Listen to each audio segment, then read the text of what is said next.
harapan dan kerinduan kami di hadapan-Mu ya Tuhan, bahwa iman kami tetap teguh di hadapan Tuhan, sekalipun kami diperhadapkan dengan mungkin suasana hati kami yang bertentangan mungkin dengan pikiran kami, yang bertentangan mungkin dengan perasaan kami, tetapi iman kami tetap kuat di dalam Tuhan. Iman kami tetap tidak tergoyahkan bersama dengan Engkau ya Tuhan. Bapa, di dalam nama Tuhan Yesus Kristus, kami telah mengangkat setiap pujian dan penyembahan kami di hadapan-Mu ya Tuhan. Dan pada hari ini kami tiba saatnya untuk mendengarkan Tuhan berbicara bagi kami.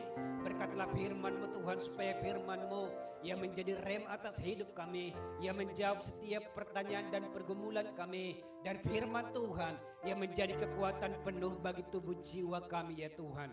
Di dalam nama Tuhan Yesus Kristus, memberkati kami yang hadir di tempat ini, jemaat Tuhan yang beribadah di tempat ini, bahkan mereka yang beribadah secara live streaming ya Tuhan.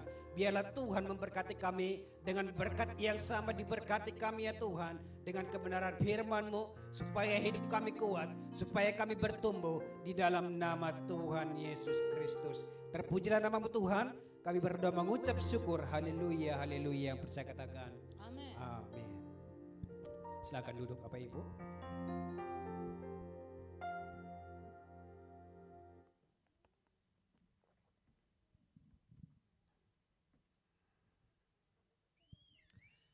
Shalom, salam sejahtera bagi kita di tempat ini.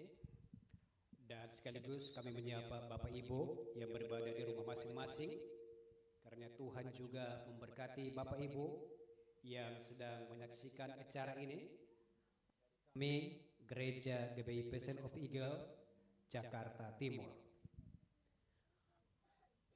Baik saudara, pada hari ini saya akan berkhotbah didasarkan kepada kitab Ester pasal 6 ayat 1 dan ayat 2. Pada hari ini saya akan berkhotbah didasarkan kepada kitab Ester pasal yang ke-6 ayat 1 dan ayat yang kedua. Bertolak dari nats ini, saya akan berkhotbah dengan judul catatan berkelakuan baik. Bertolak dari nats ini, saya akan berkhotbah dengan judul catatan berkelakuan baik. Perhatikan dalam Ester pasal 6 ayat 1 dan 2 dikatakan demikian. Pada malam itu juga raja tidak dapat tidur. Maka bertitalah baginda membawa kitab pencatatan sejarah, lalu dibacakan di hadapan raja. Dan di situ didapati suatu catatan tentang Mordekai yang pernah memberitahukan bahwa Bigtan dan Teres, dua orang sida-sida, raja yang termasuk golongan penjaga pintu, telah berikhtiar membunuh Raja Ahasiweros. Amin. Saudara saya kasih dalam Tuhan, nats ini pada mulanya berlatar belakang ketika pada suatu kejadian tertentu, seorang yang bernama Mordekai, ia menyelamatkan yang namanya nyawa Raja Ahasiweros. Dikatakan dalam suatu peristiwa, seorang yang bernama Mordekai, ia menyelamatkan nyawa Raja Ahasiweros. Karena apa? Karena ternyata ada dua orang sida-sida yang merencanakan yang namanya pembunuhan kepada sang raja. Sehingga apa yang dikatakan pada nats yang barusan kita baca, dikatakan dalam pasal 6 ayat 1 dan 2 dikatakan, bertitalah baginda membawa kitab pencatatan sejarah, lalu dibacakan di hadapan raja. Ayat yang kedua dikatakan di sana, dan di situ didapati suatu catatan tentang Mordekai yang pernah memberitahukan bahwa Bigtan dan Teres, dua orang sida-sida raja yang termasuk golongan penjaga pintu, telah berikhtiar membunuh raja. Saudara, dikatakan dalam nats ini adalah bahwa Mordekai berperan penting untuk memelihara nyawa daripada Raja Ahasiweros. Apa yang dikatakan dalam nats ini saudara? Pada suatu kejadian tertentu, Mordekai pernah dia menyelamatkan nyawa Raja Ahasiweros Dan ternyata dia beberapa lama perbuatan baiknya dia itu mungkin dilupakan oleh Raja Ahasiweros dan juga para istana tertentu. Tetapi suatu ketika, suatu saat terjadilah dikatakan bahwa raja dia tidak bisa tidur pada satu malam. Dia berpikiran apa yang terjadi, dia sedang kebingungan mengapa terjadi, dan mungkin secara suatu penyataan bahwa beliau disadarkan dengan suatu kitab pencatatan sejarah mengenai kerajaannya, mengenai mungkin sesuatu pemerintahannya, apakah ada yang salah atau apakah yang menyimpang. Ketika raja itu memperhatikan catatannya, yang terjadi adalah bahwa ternyata dalam catatan itu terlintas suatu benang merah bahwa Mordekai pernah menyelamatkan Raja Ahasiweros. Dikatakan bahwa Mordekai tercatat sebagai orang yang baik, sebagai orang yang bertanggung jawab, sebagai orang yang peduli dengan Raja Ahasiweros. Kalau tadinya Mordekai tidak peduli dengan keselamatan daripada Raja Ahasiweros, mungkin kedua sida-sida itu sudah bisa melaksanakan yang namanya pembunuhan berencana. Kalau tadinya Mordekai tutup mulut dan tidak menyampaikan ke istana apa yang sedang diikhtiarkan oleh sida-sida itu, mungkin nyawa Raja Ahasiweros akan terancam. Tetapi apa yang dikatakan? Ternyata perbuatan baik daripada Mordekai itu tertulis dalam kitab Raja-Raja. Perbuatan baik yang dilakukan oleh Mordekai, kepahlawanan oleh Mordekai, ternyata itu tertulis dalam kitab Raja-Raja, Bapak Ibu. Dalam kitab Raja Ahasiweros. Ketika suatu saat Raja Ahasiweros mungkin dia membuka catatannya, dia mungkin membuka tulisannya, dia melihat suatu benang merah yang menyatakan, yang membuktikan bahwa Mordekai itu berperan penting dalam keselamatannya. Mungkin kejadian itu sudah lama, tetapi mungkin perbuatan daripada Mordekai untuk sementara waktu itu diabaikan, Bapak Ibu. Tetapi tiba pada hari hanya, ternyata sesuatu kelakuan baik kita, sesuatu perbuatan baik kita, itu cepat atau lambat, itu pasti membuahkan hasil. Segala sesuatu yang kita perbuat, entah itu buruk, entah itu baik, suatu saat saudara itu akan berbuahkan hasil yang mungkin merugikan atau menguntungkan bagi kita. Dan inilah yang dialami oleh Mordekai. Siapakah Mordekai? Mordekai adalah seorang Yahudi dan beliau ini adalah seorang ayah angkat daripada Ratu Esther. Mordekai berperan penting mengangkat Esther ini menjadi seorang ratu yang menjadi istri daripada Raja Ahasiweros, Bapak Ibu. Dan saya katakan bahwa Mordekai tercatat berkelakuan baik. Dikatakan bahwa Mordekai dalam catatan raja bahwa ia adalah seorang pahlawan, bahwa ia tercatat sebagai orang yang berkelakuan baik. Dan selidik punya selidik, Bapak Ibu. Ternyata Mordekai juga sering diperbincangkan bahwa ia selalu merindukan yang namanya ketenteraman bagi bangsa itu.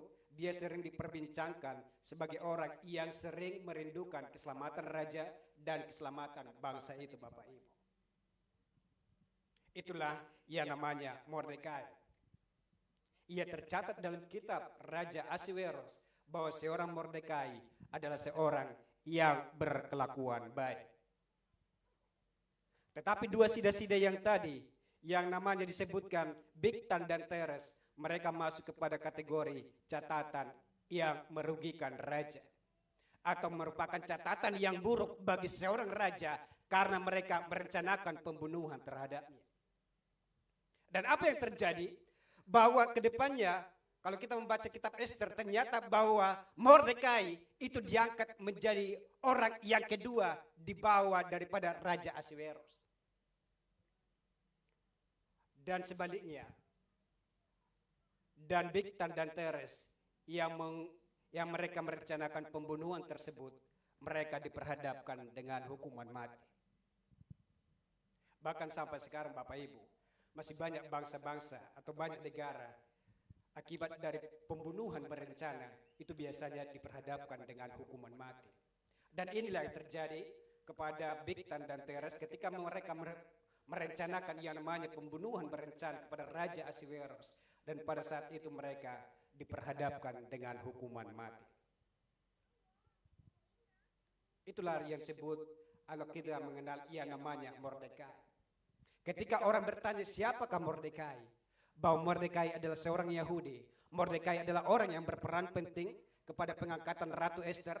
Mordekai adalah orang yang penting yang menjaga keselamatan Raja Ahasiweros, dan Mordekai adalah orang yang penting, orang yang baik yang mempedulikan keselamatan bangsa itu. Kalau kita ditanya siapakah kita? Kalau orang mungkin bertanya siapakah dia?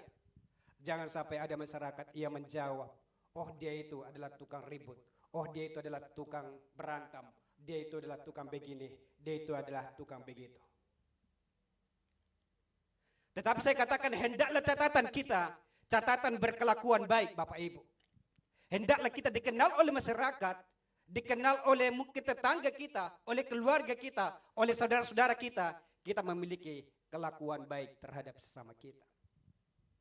3 catatan menerangkan seseorang berkelakuan baik yang perlu kita pelajari hari ini, yang perlu kita garis bawahi hari ini. Yang pertama adalah bahwa ia dikenal baik oleh orang lain. Nanti dapat diperhatikan dalam 2 Korintus pasal 3 ayat yang kedua. Yang kedua adalah perilaku kita dinyatakan layak memenuhi syarat. Tercatat dalam Esra pasal 2 ayat yang ke-62. Dan yang ketiga, dapat dipublikasikan oleh sesama kita. Dapat diperhatikan dalam Lukas pasal 7 ayat 2 sampai dengan ayat yang kelima. Dikatakan yang pertama adalah catatan menerangkan seseorang berkelakuan baik. Yang pertama, ia dikenal baik oleh orang lain. Perhatikan dalam 2 Korintus pasal 3 ayat 2. 2 Korintus 3 ayat 2 dikatakan, kamu adalah surat pujian kami yang tertulis dalam hati kami dan yang dikenal dan yang dapat dibaca oleh semua orang. Dikatakan kamu adalah surat pujian kami yang tertulis dalam hati kami dan yang dikenal dan yang dapat dibaca oleh semua orang. Dalam 2 Korintus dikatakan bahwa seseorang itu yang layak untuk berkelakuan baik, yang layak menerangkan berkelakuan baik adalah ketika ia terkenal atau ia dikenal sebagai seorang yang baik, Bapak Ibu. Penting bagi kita hari-hari ini bahwa berkelakuan baik itu sangat dibutuhkan dimanapun. Surat catatan berkelakuan baik itu sangat dibutuhkan, baik bermasyarakat, baik engkau mungkin melamar suatu pekerjaan atau mungkin engkau melanjutkan kuliahmu, dibutuhkan sekarang yang namanya SKCK Bapak Ibu. SKCK itu menunjukkan bahwa orang tersebut belum pernah yang namanya terjerat kasus yang mungkin itu kasus atau merupakan seseorang yang terlibat dalam hukum Bapak Ibu. Perusahaan membutuhkan yang namanya berkelakuan baik. Bahkan ketika melanjutkan pendidikan pun sekarang ini, kampus sekarang atau universitas sekarang membutuhkan yang namanya surat berkelakuan baik. Sehingga mau dikatakan dalam 2 Korintus pasal 3 adalah kamu adalah surat pujian kami yang tertulis dalam hati kami dan yang dikenal dan yang dapat dibaca oleh semua orang. Jadi saudara, kita harus dikatakan bahwa kita adalah surat pujian yang tertulis. Artinya bahwa kita harus dapat dikenal orang, kita harus dapat dibaca orang, bahwa kita harus terkenal sebagai seorang yang baik, bukan seorang pemberontak, bukan seorang pembangkang, atau bukan mungkin seorang yang suka menciptakan huru hara Bapak Ibu. Jawaban yang pertama sekali adalah ia dikenal baik oleh orang lain. Jangan nanti ditanya, itu jemaat itu siapa sih? Kok dia kesukaannya suka ribut? Kok dia kesukaannya suka berantem? Kok dia kesukaannya suka menipu? Kok dia kesukaannya suka mengambil hak orang lain? Yang pertama dikatakan, catatan menerangkan seseorang berkelakuan baik adalah bahwa ia dikenal sebagai seorang yang baik.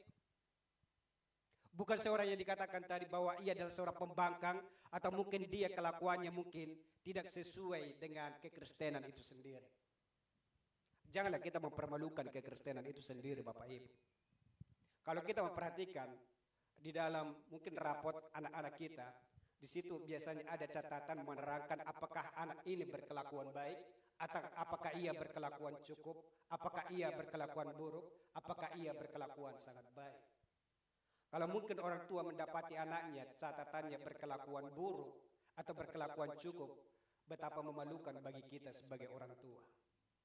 Sama halnya dengan di tempat ini, Bapak Ibu.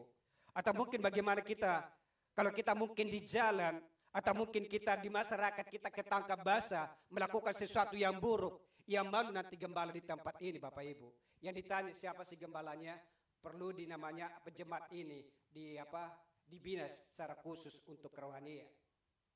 Perlu bagi kita, saya katakan, supaya kita berkelakuan baik, karena dikatakan bahwa sesungguhnya kita adalah suratan yang terbuka. Saya katakan sekali lagi bahwa kita adalah suratan yang terbuka yang dapat dibaca oleh semua orang. Kita adalah suratan terbuka yang seharusnya dapat dilihat, dapat dicontoh oleh orang lain, Bapak Ibu. Itu yang pertama, bahwa ia dikenal baik oleh orang lain. Yang kedua adalah perilaku kita dinyatakan layak memenuhi syarat. Perhatikan dalam Esra pasal 2 ayat yang ke-62.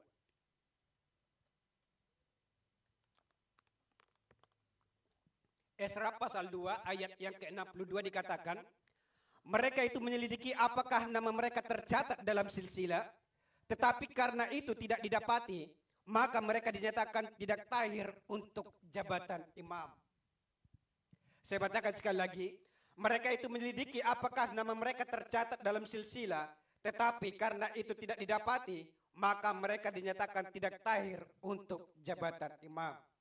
Dikatakan dalam nas ini adalah bahwa mungkin tadinya mereka dicalonkan untuk jabatan imam, tetapi ketika melihat dari catatan dari silsilah, ternyata orang-orang ini tidak memenuhi persyaratan yang layak, ternyata orang-orang ini tidak memenuhi kategori yang layak untuk itu, sehingga dikatakan diputuskan bahwa mereka tidak tahir untuk jabatan seorang imam.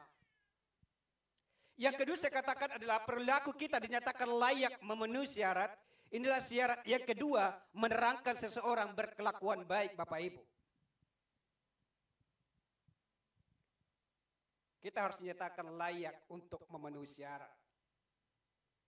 Sesungguhnya kalau kita memperhatikan bagaimana Yesus dalam kitab Injil, ketika dia diperhadapkan kepada Raja Pilatus, apa yang terjadi? Sebenarnya Raja Pilatus ketika dia menyelidiki dengan seksama perbuatan-perbuatan yang dituduhkan kepada Yesus, semua pemberontakan yang dituduhkan kepada Yesus, Raja Pilatus sesungguhnya tidak menemui kesalahan apapun kepada Yesus pada saat itu. Dan Raja Pilatus terang-terangan mengatakan, mengapa kau menghadapkan dia kepada hukuman mati, sementara yang diperbuatnya tidak setimpal dengan apa yang dilakukan, dengan apa yang ia dapatkan. Sesungguhnya Raja Pilatus tidak layak atau tidak berani pada saat itu untuk menghukum Yesus kepada yang namanya hukuman salib. Apa yang terjadi, Bapak Ibu? Raja Pilatus ini mengutus Yesus kepada raja yang namanya Raja Herodes. Raja Herodes dikenal sangat kejam, Bapak Ibu. Dan apa yang terjadi, Raja Herodes pun menyelidiki Yesus dengan seksama, dengan perbuatan-perbuatannya, dengan perilakunya. Ternyata Yesus pun tidak layak untuk menerima hukuman mati. Yesus sendiri tidak layak untuk menerima hukuman salib. Apa yang terjadi dari Raja Pilatus kepada Raja Herodes, dan Raja Herodes pun ternyata dia mengembalikan Yesus kembali kepada Raja Pilatus.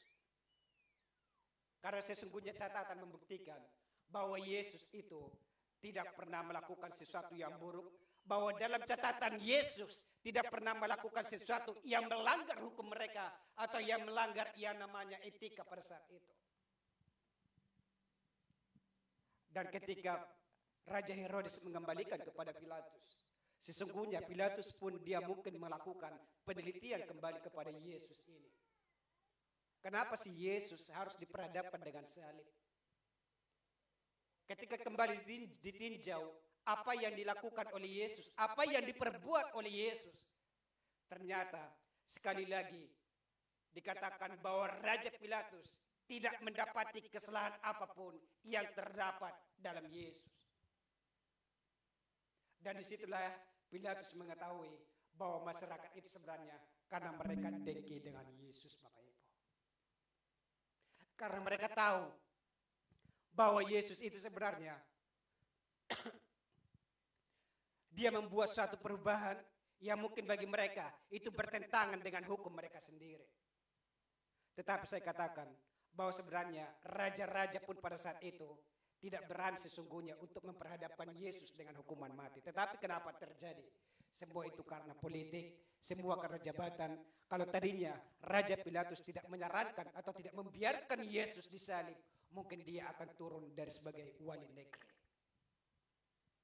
Inilah yang terjadi, bahwa sesungguhnya saya katakan bahwa raja-raja pun ketika menyelidiki Yesus, dia tidak pernah mendapatkan yang namanya bahwa Yesus berlakuan yang buruk atau melakukan sesuatu yang melanggar dengan hukum mereka.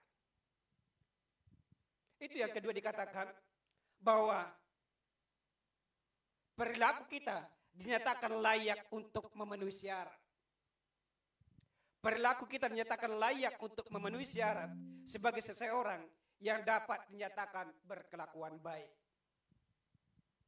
Orang pasti mengetahui, melihatnya seseorang itu berkelakuan baik, apakah dilihat dari tingkah laku kita, dari sikap kita, atau mungkin dari cara kita beribadah, cara kita bermasyarakat, cara kita entah memberi atau apapun, orang pasti menilai itu, Bapak Ibu. Dan apa yang terjadi dalam kitab Esra pasal 2 ayat 62, dikatakan bahwa ternyata untuk memiliki jabatan imam pun mereka harus diselidiki, mereka harus diperhatikan bagaimana tentang hidup mereka di masa lalu, bagaimana tentang hidup mereka di masa sekarang, mereka diselidiki benar-benar apakah mereka layak untuk jabatan imam. Perilaku kita dinyatakan layak untuk memenuhi syarat. Ini adalah yang kedua, bagaimana seseorang dinyatakan berkelakuan baik. Perilaku kita harus baik, Bapak Ibu. Supaya kenapa? Supaya suatu saat ketika pada hari hanya kita terangkat ke surga, ketika Allah membukakan catatan kehidupan, kita didapati sebagai orang yang berkelakuan baik. Saya tidak katakan bahwa kelakuan baik kita itu membuktikan atau menunjukkan seseorang selamat atau tidak, itu tidak berurusan. Tetapi berkelakuan baik itu membuktikan ketika kita semakin banyak berkelakuan baik, berbuat baik, maka mungkin kita hadiah kita di surga itu besar upahnya, Bapak Ibu. Sehingga di bumi merupakan suatu alasan bagi kita, suatu kesempatan bagi kita untuk merubah diri kita, untuk merubah sikap kita, supaya kita pada akhirnya bersikap baik, supaya pada akhirnya kita berkelakuan baik. Itu yang kedua. Dan yang ketiga, dari jawaban menerangkan seseorang berkelakuan baik adalah bahwa seseorang tersebut dapat dipublikasikan kepada sesama. Yang ketiga, bahwa seseorang tersebut dapat dipublikasikan kepada sesama. Perhatikan dalam Lukas pasal 7 ayat 2 sampai dengan ayat yang kelima.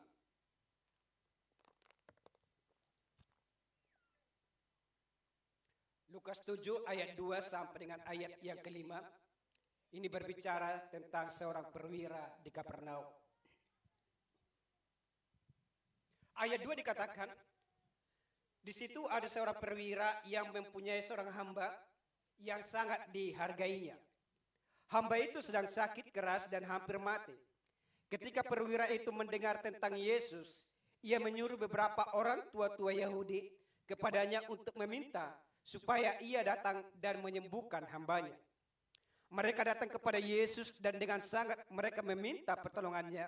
Katanya, ia layak engkau tolong.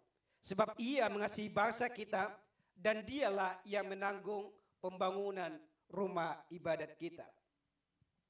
Dikatakan dalam nats ini saudara-saudara, seorang perwira di Kapernaum, ternyata ia dikatakan bahwa ia terkenal baik kepada masyarakat Dan apa yang terjadi ketika hambanya mengalami sakit yang parah, ternyata perwira ini pun peduli dengan hambanya. Apa yang diperbuat, bahwa ternyata perwira ini memohonkan kepada para tua-tua supaya kiranya Yesus menyembuhkan hambanya. Apa yang diperbuat oleh para tua-tua, Bapak Ibu? Mereka dengan sepakat, mereka bekerja sama, bergotong royong, mereka memohonkan kepada Yesus. Apa yang mereka katakan? Ia layak engkau tolong. Bahwa perwira ini layak mendapatkan pertolongan daripada Yesus. Bahwa perwira ini layak mendapatkan bantuan daripada Yesus. Tua-tua sendiri mempublikasikan bahwa perwira ini layak untuk ditolong, Bapak Ibu. Dan apa yang terjadi? Bahwa mendengar kesaksian mereka, bahwa ternyata perwira ini adalah orang yang peduli dengan masyarakat, orang yang mengasihi bangsanya, dan dia yang membangun, bertanggung jawab, menanggung pembangunan rumah ibadat mereka. Disitulah Yesus tergerak hatinya dan menyembuhkan hambanya. Kita melihat, saudara, bahwa seorang perwira, ternyata dia dikenal baik oleh masyarakat, bahkan dia didukung oleh masyarakat. Ketika ia meminta sesuatu, ketika ia membutuhkan sesuatu, masyarakat mereka memohon kepada Yesus. Dikatakan apa? Ia layak engkau tolong. Dikatakan bahwa perwira itu layak untuk mendapatkan pertolongan daripada Yesus. Karena apa? Ternyata perwira itu berperan penting untuk pembangunan rumah ibadat mereka. Bahwa perwira itu dikatakan ia peduli dengan bangsa itu, bahkan terbukti dengan hambanya sendiri pun ia terbukti kesembuhannya, bahwa ia peduli, Bapak Ibu. Ia peduli kepada kesembuhan seorang hambanya. Makanya dikatakan bahwa ia mengutus tua-tua supaya ia memohonkan supaya Yesus menyembuhkan dan menjamah hambanya. Bahwa seorang perwira, ternyata sekalipun dia jabatannya tinggi, dia tetap memiliki yang namanya sikap rendah hati. Dia memiliki sikap yang namanya peduli dengan sesama. Bahkan dikatakan ia suka yang namanya membantu pembangunan rumah ibadat. Berbeda dengan zaman sekarang. Ada mungkin banyak, mungkin yang sudah jabatannya tinggi. Banyak mereka sekarang yang sudah menjadi tanda kutip mungkin sombong, atau mungkin mereka tidak lagi peduli dengan sesama, atau mungkin mereka hanya mementingkan diri sendiri. Tetapi tidak dengan perwira dikatakan bahwa ia sangat memikirkan rakyat itu, bahwa perwira ini sangat memerlukan, sangat memikirkan yang namanya hambanya sendiri pun ia sangat peduli. Sehingga layaklah ia dipublikasikan, diceritakan oleh rakyat, layaklah ia disaksikan oleh rakyat bahwa dia adalah seorang yang berkelakuan baik. Bahwa perwira ini layak untuk mendapatkan pertolongan daripada Tuhan. Karena apa? Bahwa perwira ini dinyatakan ia berkelakuan baik, Bapak Ibu. Jadi penting bagi kita dalam hidup kita, seharusnya kita harus berkelakuan baik. Karena memang itu sangat dibutuhkan di mana-mana, Bapak Ibu. Karena berkelakuan baik itu sangat dibutuhkan di mana-mana, dan oleh siapapun sikap ini sangat dibutuhkan dan sangat diperlukan. Kalau kita baik, saudara, sebagus-bagusnya apapun orang lain membicarakan kita, melemahkan kita, orang-orang yang sudah tahu kita itu tidak akan pernah percaya. Sekali lagi saya katakan, ketika hidup kita baik, ketika hidup kita hidup dalam kebaikan, sebagus apapun orang lain untuk merendahkan kita, untuk membahas kita, untuk mengomongin kita, orang yang di samping kita itu tidak akan pernah percaya. Karena apa? Mereka sudah mengenal kita sebagai orang yang berkelakuan baik. Mereka sudah memahami kita bahwa hidup kita adalah seorang yang baik. Dan biasanya orang baik itu biasanya cepat untuk mendapatkan pertolongan. Orang baik itu biasanya cepat untuk mendapatkan yang namanya bantuan, Bapak Ibu. Tidak kebetulan bagi kami. Hari ini saya cerita bahwa ketika anak kami yang ketiga lahir, saya nyatakan ada banyak berkat-berkat yang datang, bahkan dari jarak jauh.